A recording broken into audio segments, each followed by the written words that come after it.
Juggling motherhood and modern day life can be stressful and relentless, but it doesn't need to be this way. The Joy of Being podcast is the answer to maternal mental health, bringing sustainable relief and calm to hardworking mums everywhere so that you, your family and work can thrive. My name's Marina Pearson and I'm your host, transformational coach and mum who loves to interview business owners, transformational professionals and creatives to have insightful conversations about what it takes to really live a life that is thriving, fulfilling and full of joy. And today I've got some amazing news.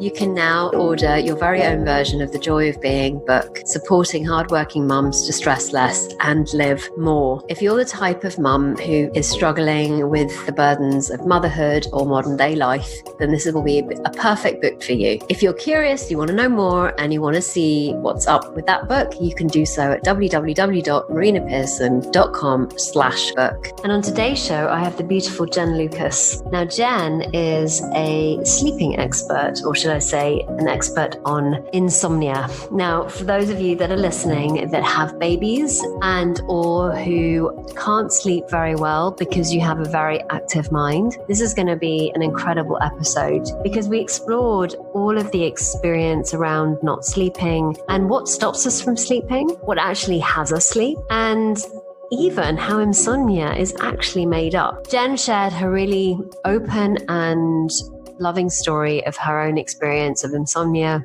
and she managed to move beyond it without any kind of medication or anything like that. So if you struggle with insomnia, if you find it hard to fall asleep or find it hard to fall back to sleep if you wake up, or you have a baby and you are not sleeping, then this is going to be an amazing episode for you.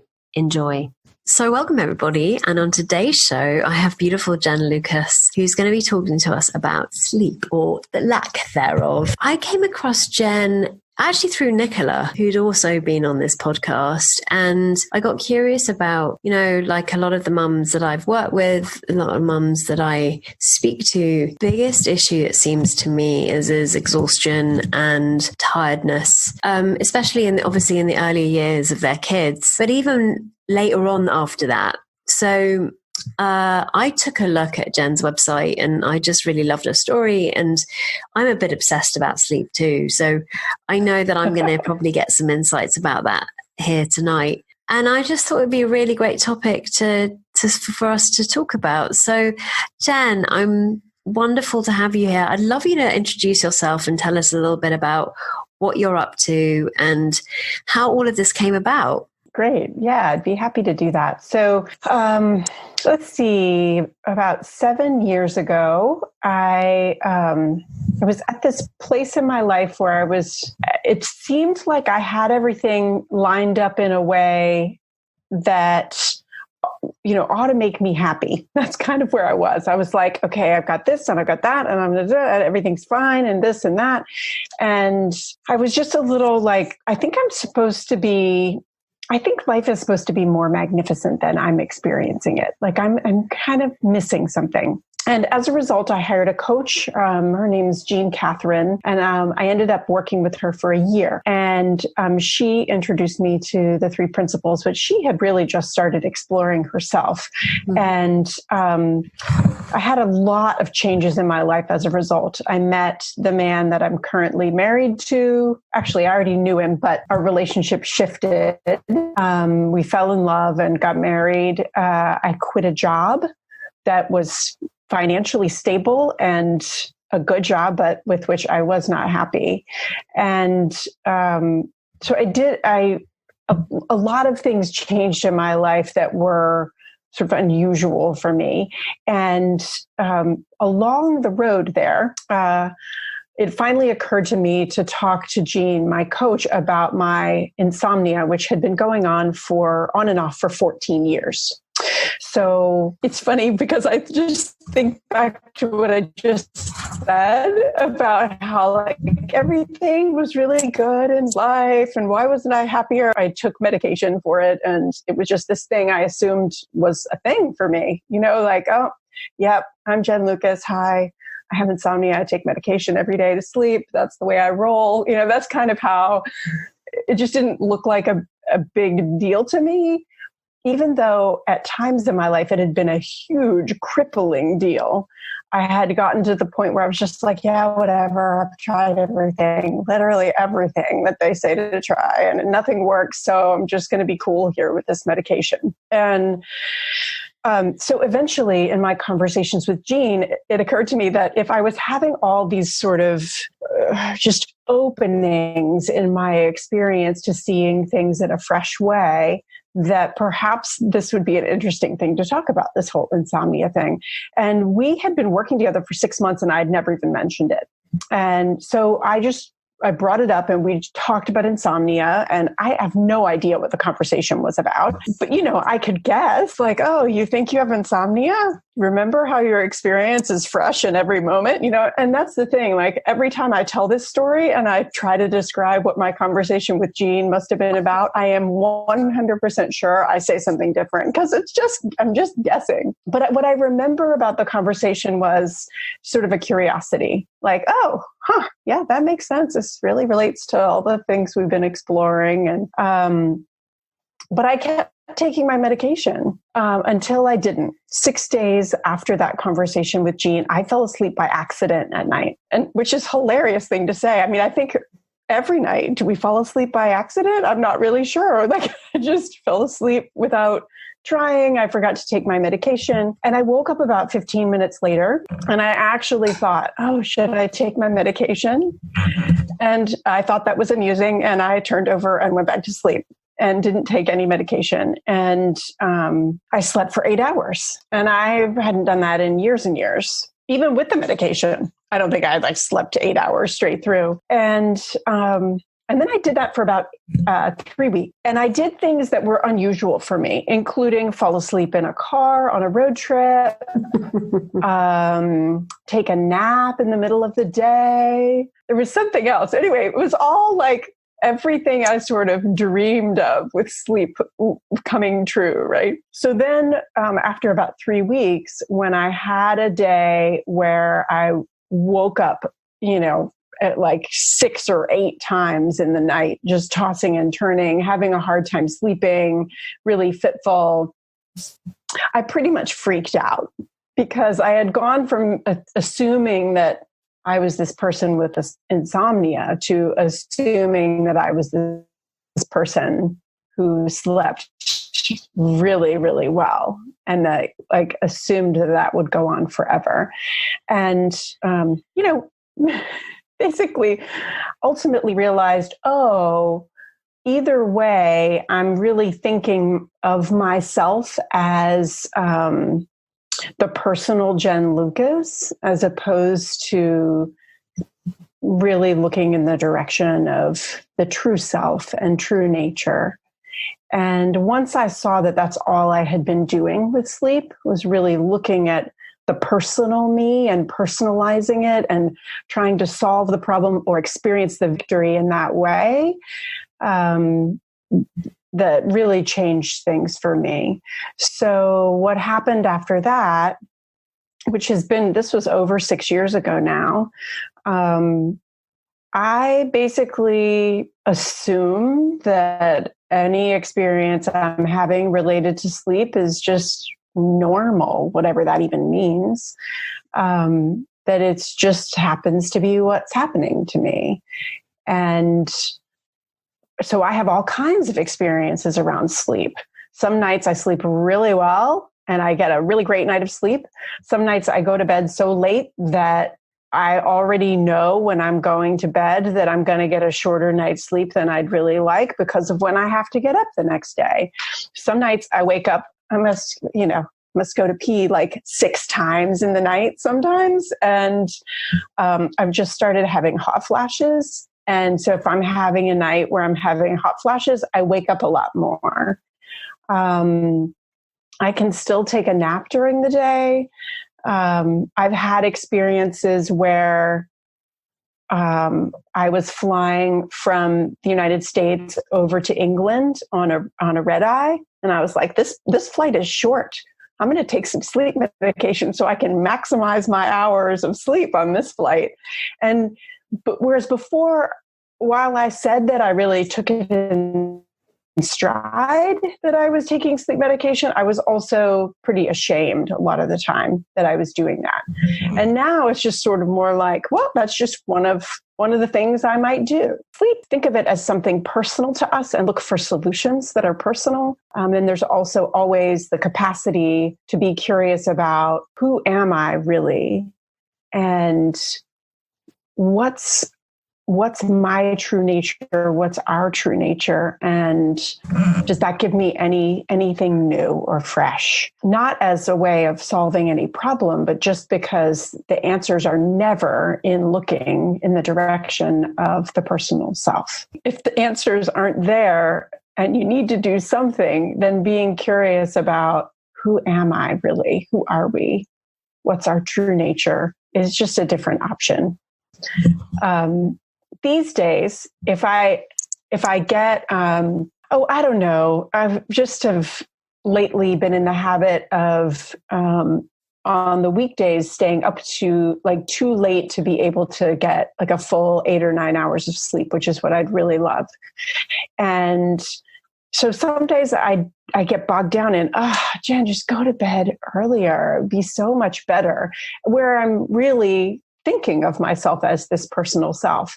The way it looks to me is that's just part of life. Like I can't notice that and then berate myself for like looking in the wrong direction. I'm just more sort of about taking things in stride with all of it.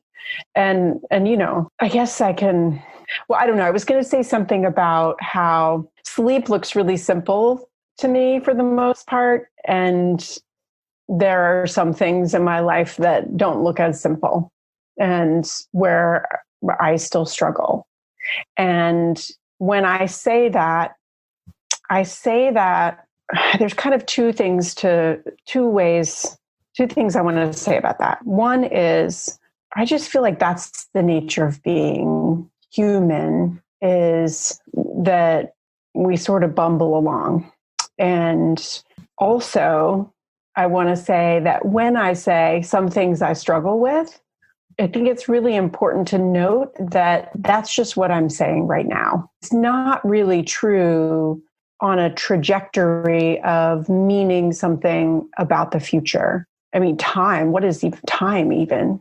And so when I say something like I'm struggling with that right now, struggling with other things right now, even though it's not really sleep or how I think about sleep or deal with sleep, there are things I struggle with. When I say that, then that's just me painting this picture of that I could even know. I mean, I'm not struggling right now. I'm talking to you all. We're having this conversation, and I'm just doing what we can all do, which is imagine the future and think it that it exists. And it's much more fascinating to me to sort of think about, what is time? Does it even exist? Experienced insomnia that it seems really real, because it can really be about sort of counting the hours. Like I've had clients before who were like, okay, if I know I'm going to get up and I'm a nurse and I have this 12-hour shift and I know that my alarm's going to go off and I have to get up then, and I know what it's like when I don't get enough sleep and I have to work this 12-hour shift, and there's a lot to do. And it's like when I'm sleep deprived, it's really hard to do my job, really focused on counting the hours. So I know that time seems really real because we live in this world that revolves around time. So when I say, what is time? Is it really real? That's sort of more in the direction of looking at our true nature and recognizing that problems don't lie in the realm of the personal self. So that's my story. So for a while, actually, after working with Jean, I was a coach myself. I still do that work, but it's not my full-time work anymore. I have gotten a full-time job, which almost 2 years ago, I had this sort of, I was really felt compelled to go get a job at a place that had health insurance. And our family needs that. My husband was just diagnosed with Alzheimer's. And so that I needed to have a job with health insurance where the income was steady. And that's just what I needed to do for my life. So now I have clients on the side of that as I have time. And I do podcasts like this.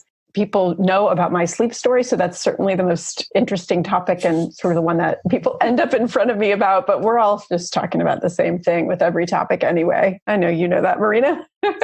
Yeah, Jen, I know. But for those that have just, there might be a mom listening in for the first time. So, particularly interested in this topic because she's struggling to sleep. And so while, yes, I see that, those that listen in might not be so affair with it. So what I wanted to ask you was, what did you notice? So what I have heard you say so far is that there was a lot of thinking about not sleeping, and that became like obsessive thinking. Oh, I'm not going to get any sleep. Oh my God, what time is it? Am I going to get any more sleep? Oh my God, I can't get any sleep. So there's a lot of churning going on. And are you saying that the churning is actually what stops us from sleeping? Oh gosh. I wasn't saying that. I don't know that I would say that. I have probably said it in the past. But I don't know that I would say that because I have had the experience where I was not aware that I was really thinking about anything, but I was awake for a couple hours before I fell asleep. So I've had times where it seemed to me like my mind was fairly quiet. I don't know in comparison to what, but I actually remember talking to somebody about that. I remember like being aware of the experience because I do remember before having my insight about insomnia and my sleep that I did have this idea that like a busy or churning mind could keep you awake. And so it was noticeable to me when I didn't think I had that.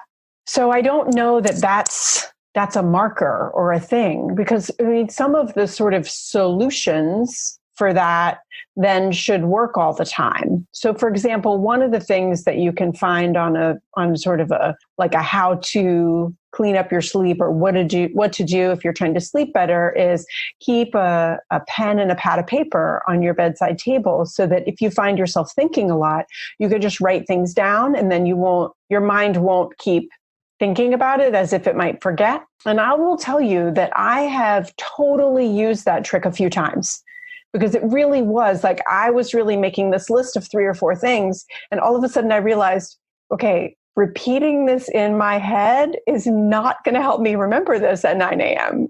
So I should just write this down and then that'll be done. But it's not something that I just don't think that it's possible for that to be the thing you would do every night, is to write the things down in your head so you stop thinking about them, or to sort of address that as, okay, well, if you know that your churning thoughts are what's keeping you awake, then look to your true nature so your thoughts won't churn or whatever. Like, I don't necessarily, it's such an interesting topic because I'm much more interested now in helping people see that when we look for the solution from the perspective of our personal self, there's no solution to find there because the world of the personal self is one that doesn't really exist. That's sort of this made up space. It's not what's really true about life. And so looking for answers there is not where you find them. And so I think what I'm inclined to say to moms, especially with little kids, is, oh my God, we have all been there. And I remember being there and not wanting to hear somebody say, "Oh yeah, I've been there." You're just like, solve the problem, please. Like, how do I sleep? And it's sort of like, well, you know what? Most moms don't get even close to what we think of as enough sleep. But you know what? We have been doing this for a lot of years as a species, and somehow it's working. And so what must be true instead is that we must be built to handle it, even the part where it's just awful. Like, because we handle it, we deal with it, we make it through. And so I guess what I would say is there's not really a problem to solve. And I think that, especially as a new mom, I will say I thought there were a lot of problems to solve. So if somebody had said that I could take one off my plate, I think I would have thought of that as a gift. Like, oh, I don't have to solve the sleep thing. I just sleep when I can, and then I'm not sleeping other times, and that's it. It's not a problem. I mean, there's just like I don't, and I say that, I hope, in a way that doesn't even come across as trying to solve somebody's problem, but more from the perspective of just being compassionate, just because I have so been there, and then you're like bombarded with ways to solve it, which some of the ways to solve it are to try to get your kid to sleep longer. And it's sort of like, like kids come out working way better than we work as adults. So why are we trying to mess with them? I don't know if any of that is sort of talking in circles or making sense. And Marina, feel free to sort of chime in if there's anything else you're like, but Jen, that doesn't make sense because of this, or what about that? Or, does that make sense to you? Yeah, I really heard something, which was that it doesn't really matter what you're talking about. The truth, it seems to me that, as you rightly said, you can't find the answer in the intellect. The intellect doesn't necessarily have the answer. It comes from another place, that place of wisdom and resilience that we all have. And I love the fact that you said that we're built for it. We're built for life. We're built for whatever's thrown at us. I just, in your story, maybe I heard something, and correct me if I'm wrong, it just felt lighter for you. Like it wasn't such a big deal if you didn't sleep, or if you did sleep, or if there wasn't so much on it anymore. Like there wasn't so much because I can imagine that you had fallen asleep, and then this was an amazing thing for you, and then suddenly you're going back to that's waking up 6 times a night and freaking out. It was like, oh my God, is it back? But actually nothing was ever wrong. It's exactly right what you're saying. I totally want for people to hear that when we say nothing was ever wrong, it's not, because it's so easy to have a knee-jerk reaction, because I want to be like, but I hate it that my husband has Alzheimer's, right? And so somebody who's listening might be like, but what if I only sleep 2 hours a night and then I feel awful all day, So I just want to say that whole pointing to nothing was ever wrong is really more about looking in a different direction, and what we've already been pointing to, and really looking at the direction of not that personal self, not the intellect, not who we think we are as separate beings, but really looking at our true nature, the oneness of life, and being curious about what we can see there. And when we think that something's wrong, the only way that we can think that something's wrong is when we are identifying with our personal self. And I'm not saying that there's anything wrong with doing that. There's nothing wrong with doing that. It's more just that it's possible to see and know that that's all that's happening. So when we're really suffering from insomnia and wishing it weren't there and wishing we could have more sleep, that is from a place of identifying with the personal self. And that's it. And the answers don't lie in continuing to look more in the direction of the personal self. So for me, I mean, I guess I struggled with and had enough insights around sleep that for the most part, when I have times when I really struggle with sleep, which the past 3 months or so has been the most I've struggled with sleep since I first had my sort of releasing and not needing to take medication every day and all of that.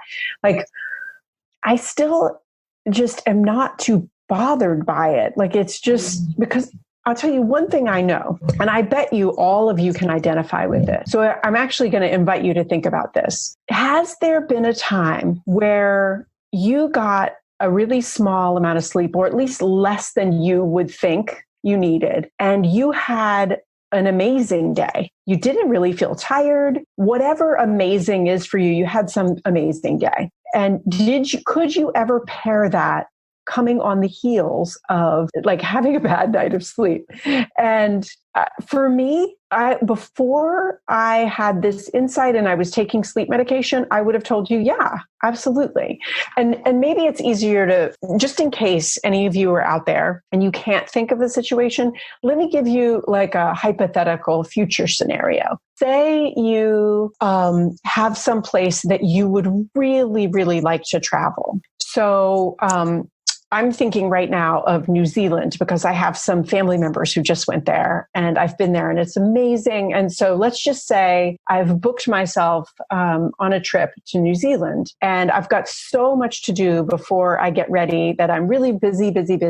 And I'm like up late packing and my flight's early and I only get like 3 or 4 hours of sleep. And the thing is that once the morning comes, I know I'm going to New Zealand. So I've already decided I'm going to be excited about that. And I'm really thrilled about it. And so I just run with it and have an awesome day because I'm so excited about it. So for me, this is just like my example scenario that I can picture right now, where I can imagine that I've had not very much sleep, but I'm so excited about where I'm going that I just don't really care because I'm just so excited about it. And so even if that scenario doesn't work for you, I'm really just pointing to the fact that it's not really true that getting less sleep than we think sort of guarantees a particular kind of day or a particular kind of experience. And because that's not true, it ought to sort of give us a hint that, oh, if it's not connected like that, then what am I missing?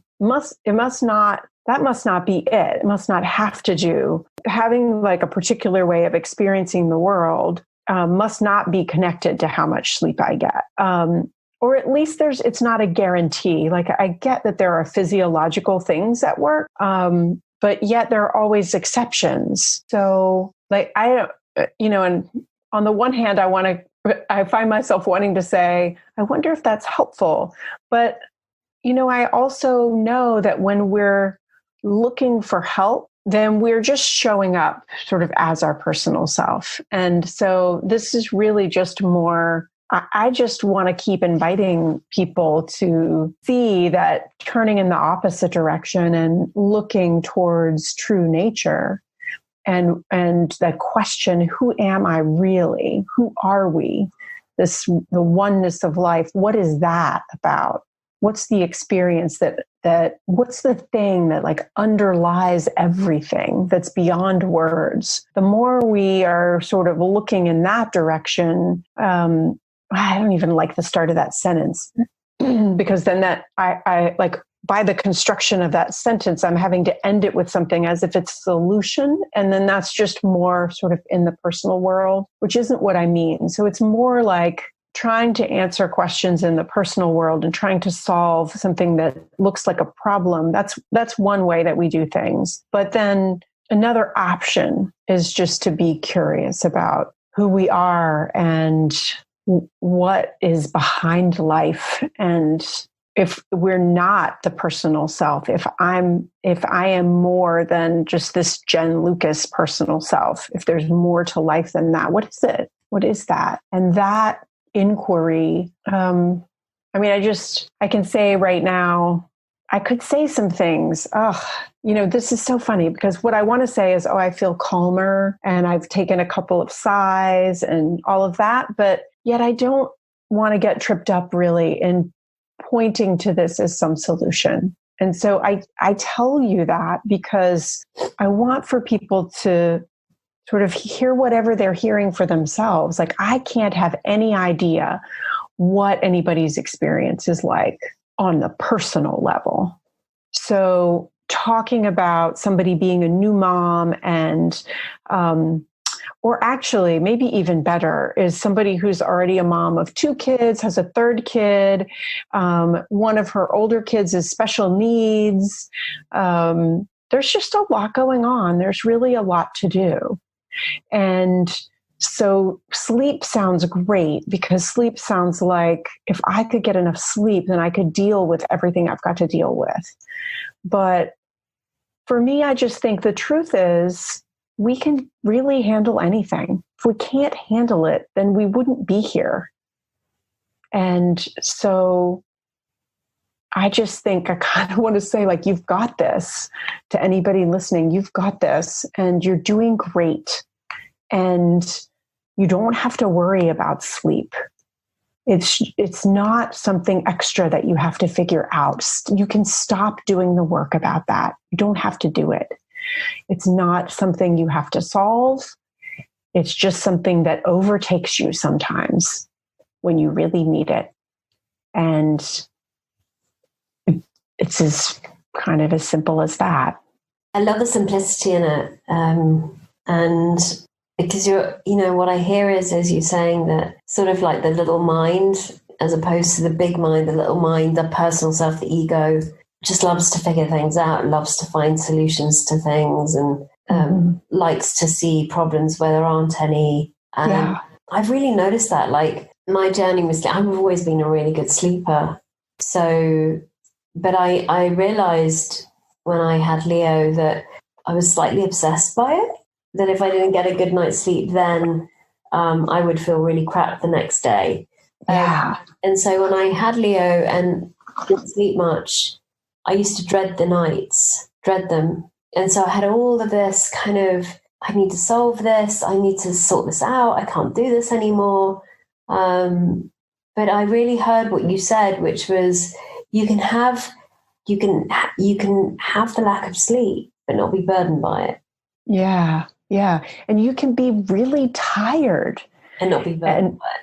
Yeah. And I think, like, it's just good to know that exists as an experience. Yeah. Because, right? Because if we know that exists as an experience, then there's like a sort of a decoupling that can happen. And I mean, it just reminded me actually of a similar thing that I remember that I used to think that feeling angry was equivalent to feeling really awful.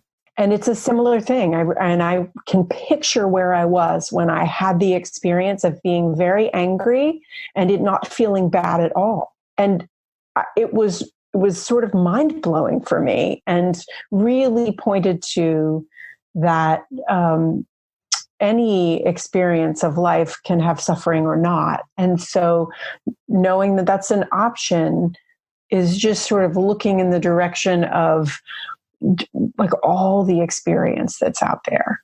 When we look in that direction, that's more towards that true self and when I say the true self, I really mean that the same thing as the oneness that connects us all. I don't mean like the true self that's still a personal self. Yeah, I recently had an insight about this very thing. And it was revolved around you can have responsibility but not be burdened by it. That was very new for me.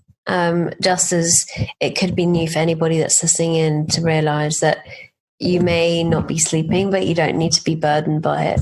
Yeah. And that can do a lot for you, as it has done for me, because I realized that I can actually now take on projects and not feel like my to-do list has actually got anything to do with the way I feel about the amount of stuff that I'm actually doing.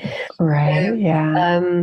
it would suggest that that's the same for the lack of sleep. And while there's physiological stuff there going on, though, isn't there, Jen? Yeah, I mean, I definitely, like, for me, I know that there's I mean, I'll just use my example. I have a 13-year-old, so I've been through the whole new mom thing, but Right. my current situation is that I'm perimenopausal and having hot flashes. So I'm just going to use that example because it's just going to be more true for me right now. So right now, what happens is there are some nights where I wake up a lot, and I'm doing that because I'm getting hotter in the night and I've got too many covers on.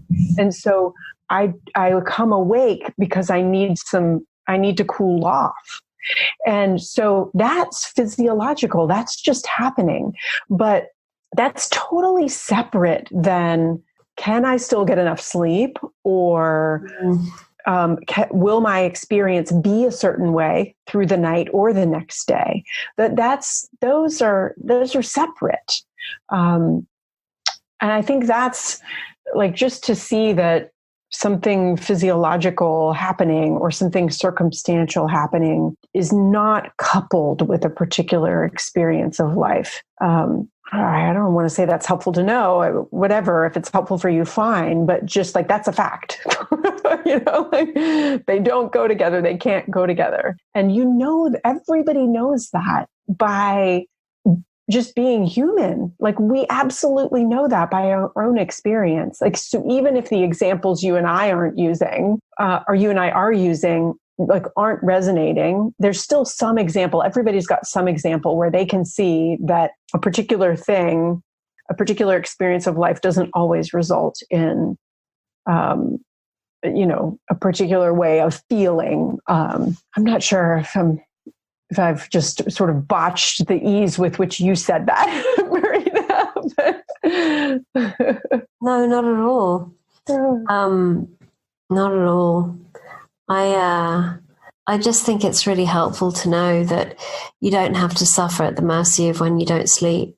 And so... Absolutely. Yeah.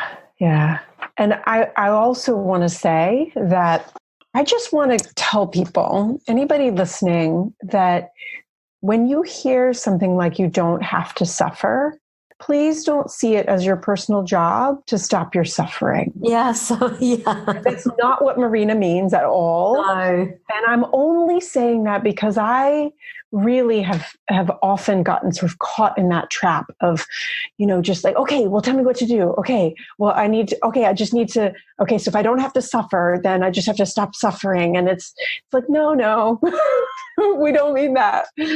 We don't mean that, because when we're in that place of, I could stop my suffering, or I could let go of my suffering, any of that is still in the realm of the personal self, and thinking that we have some sort of personal control over things, and we just don't. So, really, ultimately, anytime we fall asleep, we have to be letting go. And I don't think that probably anybody listening has this idea that they have actively decided to let go into sleep. But that is a description of what happens. We have to let go of being awake, but we're not thinking about it. We're not creating it. It just happens. That's just what happens to us. I think of it, sometimes I've thought of it kind of like how our heart beats and we breathe, and that just naturally happens. It's part of the rhythm of being a physical being, is that we need to sleep as part of that. And so that does happen to us. And so it doesn't require being driven. And it's not attached to any particular kind of feeling or experience, like suffering, if you don't get enough, for example, as one of them. And of course, I hope that you're listening and you have something that shifts so that life is easier, because of course I would want for life to be easier for people. But at the same time, I know that life being easy or hard is also something that's constantly changing. Mm. And so this isn't really about that. this isn't really about finding an easier life or finding a way to experience life that's easier. It may be something that people would describe or sort of pitch like, hey, listen to me and you'll have an easier time sleeping, or you'll have a better experience of not sleeping. But really, I have no idea what's going to happen for anybody. And so me having that hope is just more sort of in the personal realm. And I don't really even know why it occurred to me to say that, actually, but I don't know. I guess it's because I want for people to be able to hear the deeper truth, and it's beyond words. So we're just doing our best to put it into words, but we can't really do that. So yeah, I know. And, Jen, thank you for that pointer. Because we do live in such a world of how-tos, and yeah, this is a problem. I have to fix it. Yeah. As opposed to, and I will say that, I remember at one point saying something on a podcast that now I'm kind of like, well, I don't know about that. So I want to say something here, which is just that there's also the potential to do something here, which is like, oh, okay, there's nothing wrong with not getting enough sleep. So I can just sort of be okay with it, and that's fine. And there's also, like it might occur to you that you need to go to the doctor about something, and that it's, and okay, like that's fine.